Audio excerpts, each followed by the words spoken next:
Hello and welcome to Brokenomics. In this episode, I'm going to be looking at the 2004 book Confessions of an Economic Hitman, and I'm absolutely delighted to be joined by Beau. Hi. Thanks for coming on. No, thank you for having me. I hadn't heard of this book until you suggested it, and it's actually on YouTube as an audio. Yeah, it's an easy one for people to get hold of because it's free on Audible, and I think the full version is on YouTube as well. So anyone who wants it can get hold of it. And it's only about 9 hours, which isn't all that long, really. Yeah. And I listened to everything on 2xp, so it's only like 4.5 hours. It was, it's quite easy to get through. But it is an interesting book, though, isn't it? I found it really interesting. Yeah, I thoroughly enjoyed it. Yeah, it opened my eyes on a couple of things. It's a very influential book. It's one of those ones that a lot of people have read, or most people have read, because it's got quite a strong critique of the global American empire. You know, the gay. And it's kind of building on a theme. You know, I'm reminded of that quote by John Adams as I was reading it. John Adams said, "There's only two sure ways to conquer a nation. One is through the sword, the other is through debt." And that's essentially what this book is going on about. So, should we start by describing the basic scam that's outlined in this thing? So the basic scam is the US will, through intermediaries such as big corporations, will go into a country and present them with these massively inflated economic plans of what they can do for this country. So they will go into a Guatemala or Venezuela or whatever it is. I mean, hopefully in Iraq, or they actually did it with Saudi, and they will say, okay, so you know you're underdeveloped at the moment. We think you can grow at these rates, and you're going to have this fabulous country on the other side of it. And they put out these completely unrealistic growth rates. And on the back of that, they will make them a large loan from either the US or the World Bank or one of these other organizations. Now, that money doesn't actually go straight to the country for them to spend and then develop. What actually happens is that money is created through fiat magic. The money is then sent to US corporations, who will then come in and do some infrastructure work. That infrastructure work will actually be based around resource extraction. So making sure that ports are developed, oil wells, roads service the ports and the oil wells, electrical grid to support this kind of thing. And US corporations will basically extract the resources from the country. And the debt will be so high, the growth assumptions so unrealistic, that economic growth never actually materializes. And what basically happens then is that because the country then can't pay their debt, and it is designed, he claims that it is designed this way, the country will inevitably default on the debt. Now you might think, okay, well that's bad. Who would make a loan knowing that it's going to default? But you've got to remember, the country never actually got the money in the first place. The money was created through fiat magic, and it went straight to US corporations. So the money has already ended up in the US hands at this point. And when the country defaults, they then use this as an opportunity to say, oh, look, you've defaulted. So I'll tell you what, we're going to restructure your debt, but we want some favours. We want US military bases in your country. We want cheaper oil or cheaper resources, whatever it is. You vote with us on the next UN vote, or you basically, you outsource your UN vote to us. And we're going to restructure the debt so that you still have to pay it anyway, but now with more interest over a longer time period. And it's basically a way of ensnaring a country with debt. So the central charge of it is actually quite powerful. What did you make of essentially the underlying modus operandi that's presented in the book? Yeah, well, it's very interesting. I sort of already knew about it, but it put a bit more flesh on the bones for me. It told me a bit more of the nuts and bolts, actual mechanisms, the cogs that make that work. So yeah, they'll go to a country, a struggling country, and offer them giant loans, either from the World Bank, the International Monetary Fund, or just the US Treasury. And the guy that wrote this, he worked for a consultancy company. Maine. Yes. And there's a few companies like this: Halliburton, Brown and Root, Stone and Webster, Bechtel. A couple of those I'd never heard of before. Heard of Halliburton before, but I'd never heard of Brown and Root, for example. And anyway, he worked for one of the main ones called Maine, which doesn't actually exist anymore. So he was doing all his stuff in the 70s mainly, wasn't he? Yes. So that's something to mention. It's his involvement in this is back in the 70s. Anyway, so first of all, those consultancy firms go in there. And they may or may not be connected to the intelligence services like the NSA. So that's, we'll get into this, but that's one of the bits that I have some doubts about, and those companies go in there and say, look, you really need this giant amount of money, hundreds of millions, maybe billions of dollars from the World Bank or from the US Treasury. We'll then build, one of the main ones is electricity, a whole electricity grid and power stations and dams and everything, if nothing else, to keep building more things like airports and seaports and all sorts of things. Everything you need or supposed to need for a modern, industrialised, competitive country. And they tell them that you're going to get crazy growth, 15, 20%, 30% growth every year for the next 25 years. That was one of the first... Which is a nonsense. Yeah, it's one of the first examples. Basically, he went off as a young man. So he'd been recruited to do this. He went off as a young man and he had with him an old hand who had done this many times. And the old man was basically saying, look, I've been forecasting electrical growth consumption my entire life. I have never seen growth higher than 6% a year. And yet you're producing economic forecasts that are saying it's going to be in the low 20s for this underdeveloped Ecuador, whatever it was. He's saying that's nonsense. What are you doing? That's complete nonsense. Like anyway, the old man got fired and he got promoted. Yeah. And so the key to the scam is that original massively inflated projection. Yeah. Because then the country says, yes, they're also threatened if they don't take this, aren't they? They're also threatened. Yeah, there's implicit threats if you don't take the golden handshake. And then these companies come in and they build everything. But the country can never, it's designed so that they can never repay the debt. Oh, and there's also a massive interest. Massive interest on these debts. Well, and the interest is sort of designed so that, you know, it might look feasible at first, but once they default, and they will default because that growth doesn't come through, then it can be restructured and the debt can be increased and so on. So they're never getting out of that debt. And as you say, the other sort of key thing to it is that the original money that was sitting with the World Bank or the International Monetary Fund or the US Treasury, it never actually goes to that country. It goes straight to construction firms in San Francisco or Boston or wherever, Texas somewhere. So the poor country, Ecuador or somewhere, Panama, never really see the money. They get a bit of construction done for them, and then they find out that they can't pay it, and then they're in hock to the United States. So this is the classic. And then they can, then the political side of things, they can really start pulling levers, and we want bases in your country. We want you to do also. You basically become part of a US soft empire. Is what it is. So it's like it's basically empire through engineering and construction scams.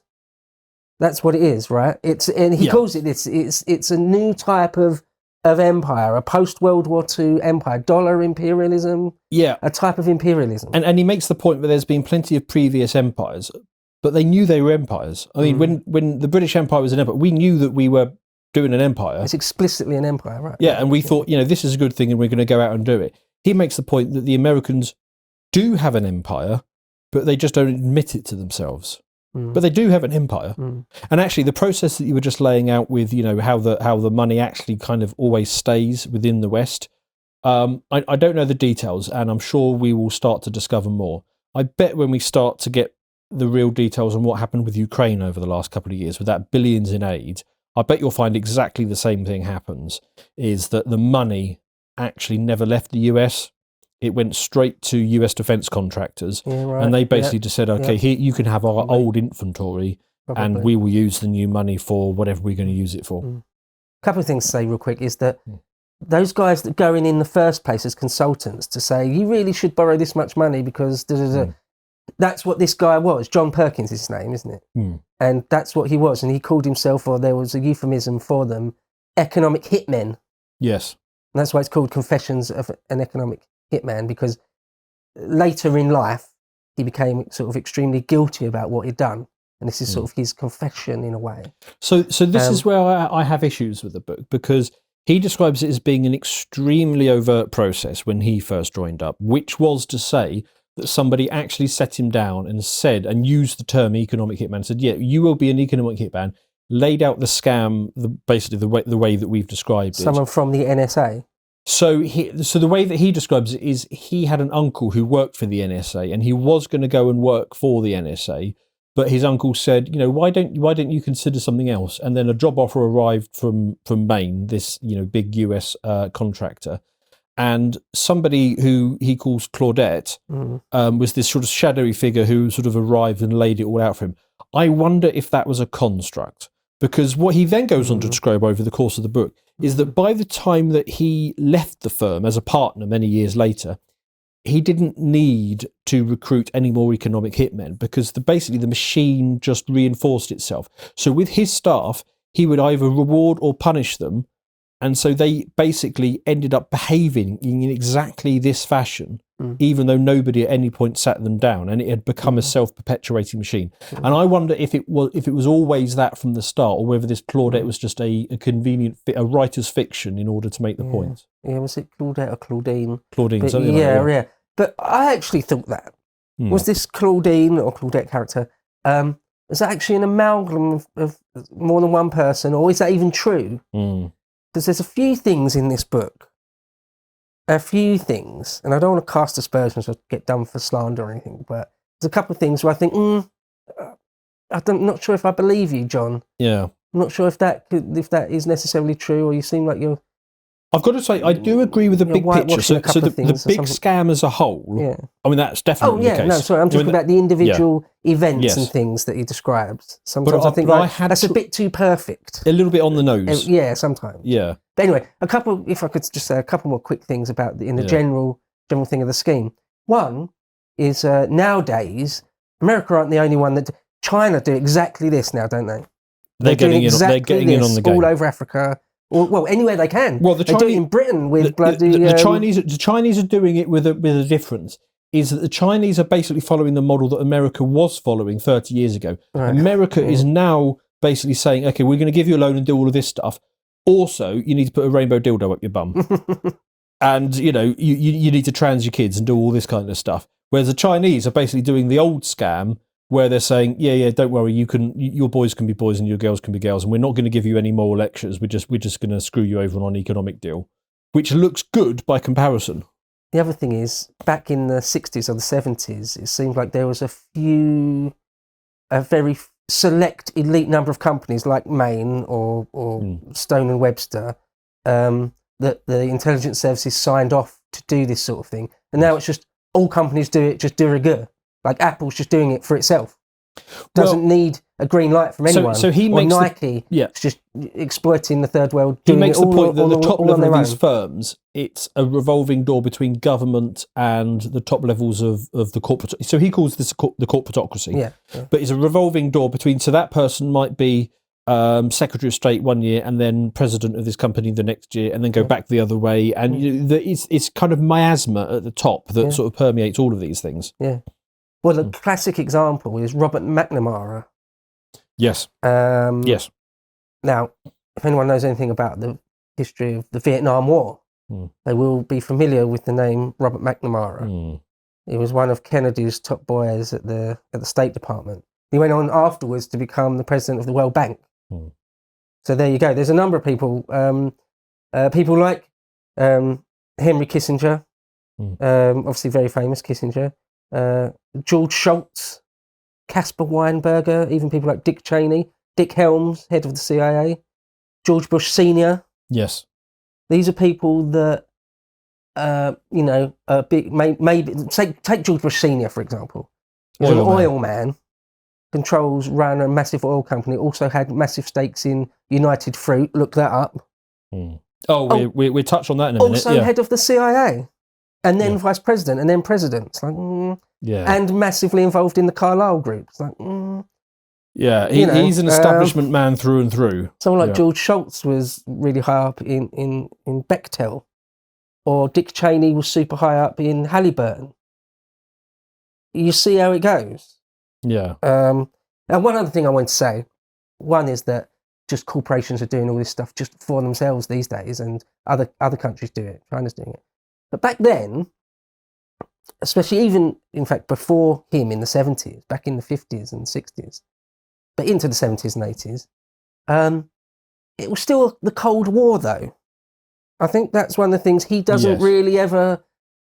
He doesn't really ever underline or stress in his book. It's like, well, America was engaged in an all or nothing, skull crushing Cold War with the Soviets. Remember that. That's the bit that makes me think that maybe actually it's possible that it did happen the way he described, and he was sat down by this Claudine figure and said explicitly that this is the program you're going to follow because of that Cold War context which he put in. The other thing that I'd add to that is that at the time of this, so what would this have been? 70s, early 80s. The US genuinely did think that they would reach peak oil and they were going to run out of oil. That's why you get the emergence of the Strategic Petroleum Reserve, and you get all of this sort of very overt foreign adventurism, because they genuinely thought that they had to hold on to the last dwindling scraps of oils. What actually happened is you created an entire industry of people, of engineers, who are focused on efficiency, and they just kept on finding ways to find more oil every year, and we no longer believe in the peak oil narrative. But at that time, it would have been a real thing. So if you genuinely believe that, one, you're in an existential crisis of the Cold War, and two, you genuinely believe in peak oil, you could make a strong argument as to why you have to do all of this stuff that he's laid out. Right, yeah. And don't forget, and he talks about it for quite a while in the book, of the original sort of OPEC oil crisis in 72, 73, when OPEC just said, no, it's all to do with the Yom Kippur War and all sorts of things, Nixon, all sorts of stuff. But where America realised, we can be held hostage by Middle Eastern countries over oil production. And so there was some sort of massive sea change at that point. But one last thing I just want to say about one last point really about, about the Cold War, is that certainly in the 50s and 60s, and probably even into the early 70s, you could say, different people would probably argue this a bit differently, but the Soviet menace was a very real thing. You look back in, probably Zoomers look back at it now and think, it was all just maybe paranoid nonsense. The Cold War wasn't really all that much of a big deal. The Soviets were just people like anyone else. No, it was a real ideological Cold War in the 50s and 60s at least. That the Kremlin and the White House were looking to extend their quote-unquote spheres of influence across the entire world. And, out of that is born things like Korea and Vietnam. Sometimes you look back... Yeah, Ukraine is not the first proxy war. Right, all sorts of proxy wars, all sorts of things. And it really was sort of a competition for the whole world, pretty much almost without... There are a few examples where it wasn't the case, but most countries in the world, even very, very, very poor places, tiny little poor places like Ecuador or something. So anyway, both power blocks were looking to try and take them under their wing. That was very, very, very real. Yes. At least in the 50s and 60s. Well, we're seeing the emergence of that now, aren't you? As you've already mentioned, with now it's the US and China. Yeah. Should we talk about one of the first sets of the first country that he describes in the book as getting into this process? Because he lays out why the EHMs, the economic hitmen, were born. And he points to Iran in 1951. So this would have been Mossadegh. So Iran was supplying oil to the West. And Mossadegh was very populist, and he came in basically making the argument that foreign oil companies need to pay Iran, the Iranian people, more money. Essentially, they want to get a higher cut of the oil that's going in. And what is alleged by Perkins, and I don't know to what extent, maybe you know this, to what extent this is backed up by other sources, and I'm sure it is actually, that the US, the CIA in particular, sent in Kermit Roosevelt. I think was the younger brother of Teddy Roosevelt, the president, or something like that. No, wasn't he the grandson of Franklin Roosevelt, wasn't he? Could yes, that could be it. Yeah. Okay. Yeah. Yes.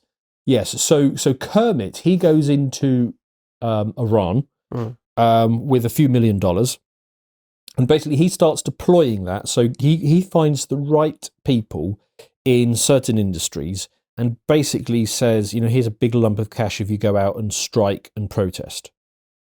And he basically does that so that it generates this this nationwide feeling, and then you get the media focused at it, and you get everyone looking at it. You get key protesters going in key areas.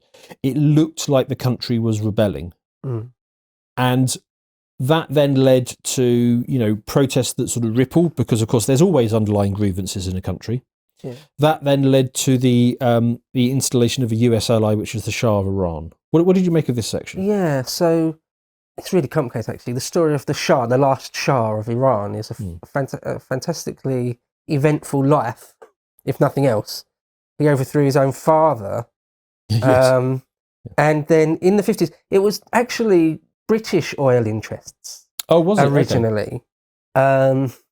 It was when Churchill was in his second premiership in the early 50s, where Mohammad Mossadegh, an Iranian politician, sort of helped overthrow the Shah, or took power for himself, and nationalised Iranian oil, because it wasn't BP, it wasn't British Petroleum, it was an earlier incarnation, nevertheless. Yes. He said, no, you're just absolutely exploiting us here. Like, Iran have got a special hatred for Britain. They call us like I can't remember the thing they call us, but like the perfidious fox or something. Like a wily fox that can never be trusted. That's their sort of nickname for us. And it all goes back to here. Yes. Anyway, Mossadegh nationalises Iranian oil, which obviously POs a lot of oilmen all throughout the world, but particularly British. Anyway, Truman, the US president at the time, sort of green-lit his intelligence services to do something about it. This Mossadegh is not playing ball.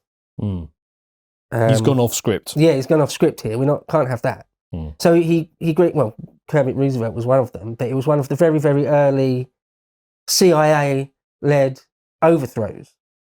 So Kermit and some other men went in there and essentially fermented unrest and revolt, and brought the Shah back. Yes. So that was in 1953.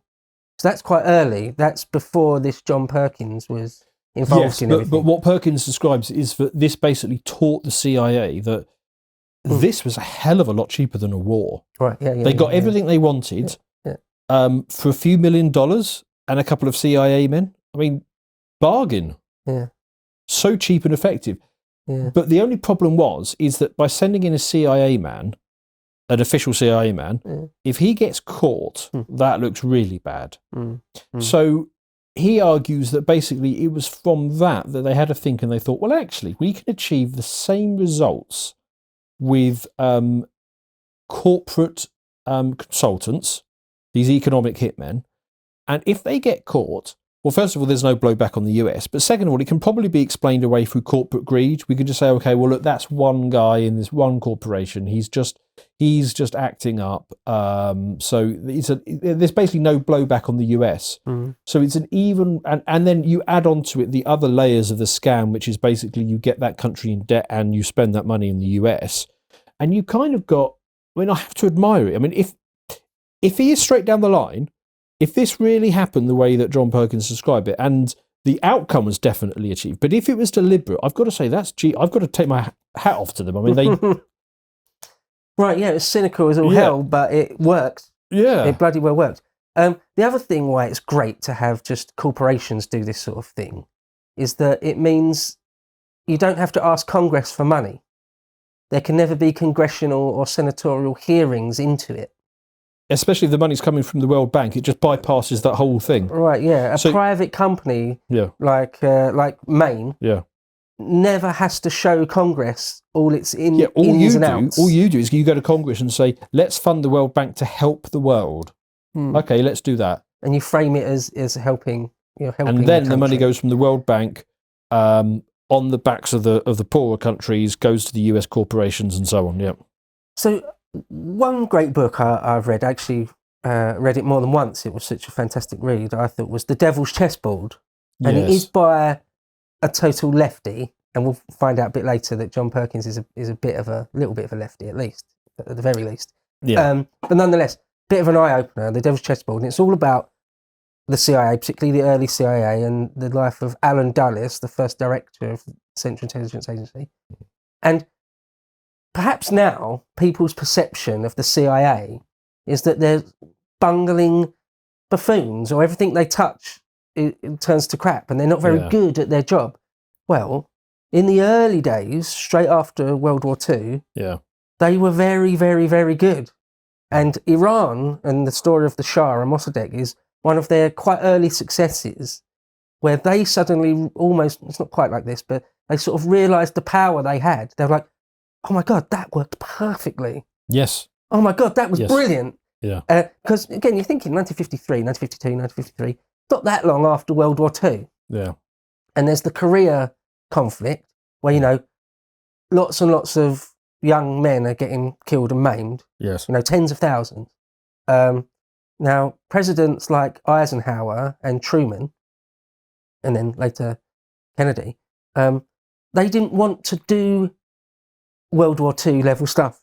They didn't want to do Korea level stuff. It's very messy, very expensive, lots of US blowback, dead American boys, all that kind of stuff. Eisenhower and Truman loved using covert special forces, loved using the intelligence services. They were also sort of scared of them a little bit and in hoc to them and gave them too much free rein. But it's better to let the CIA try this dirty, underhanded thing than have to send 500,000 boys across the globe. Yep.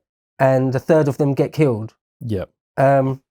So now, to be fair, what Perkins is saying in this book is that that's still a part of it. So it's a 3-stage process. So the EHMs go in first, and they try and corrupt the country. And sometimes they'd be fairly overt with the leader, especially if the leader is switched on. They say, "Look, we're going to do this, and you and your family and a few other of your well-connected countrymen are going to be fabulously rich. You are going to be incredibly rich." An example of the people who played along perfectly, and he describes it because he worked on in this book, is the House of Saud. So the House of Saud went along with this all the way, and they accepted the deal. Yeah, we will be incredibly rich, but your country will be impoverished. And so that's part one of the deal. If they reject part one, and it goes from the EHM to what he calls the jackals, which is the CIA men. The hitmen, they will go in, and we're going to come to a couple of examples in a minute when we get to our first country, of where he failed and the jackals went in and assassinated the troublesome president. And if that still doesn't work, and he uses the example later in the book of Iraq, the EHM fails, the jackals failed because Saddam was a bit wily when it came to this stuff, because he had worked with the CIA previously.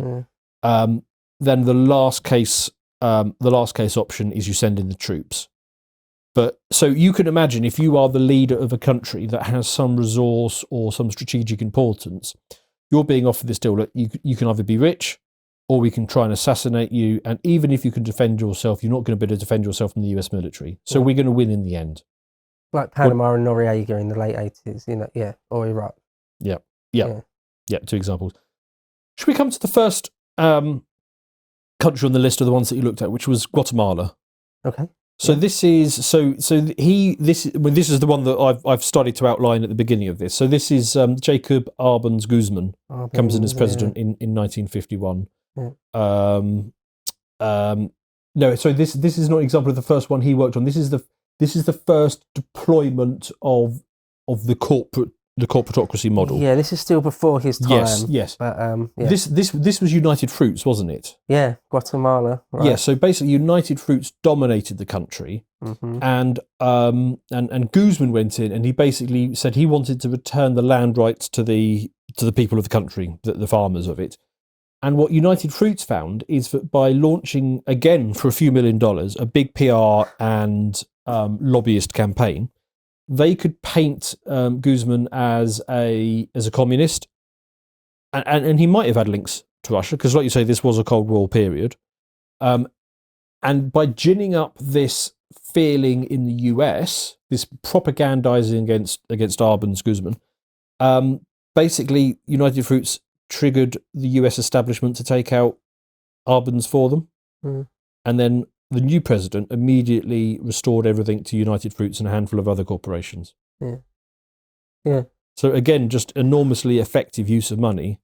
You know, United Fruits could not pay for an invasion of Guatemala, but they could afford to drop a couple of million on a PR and lobbyist campaign.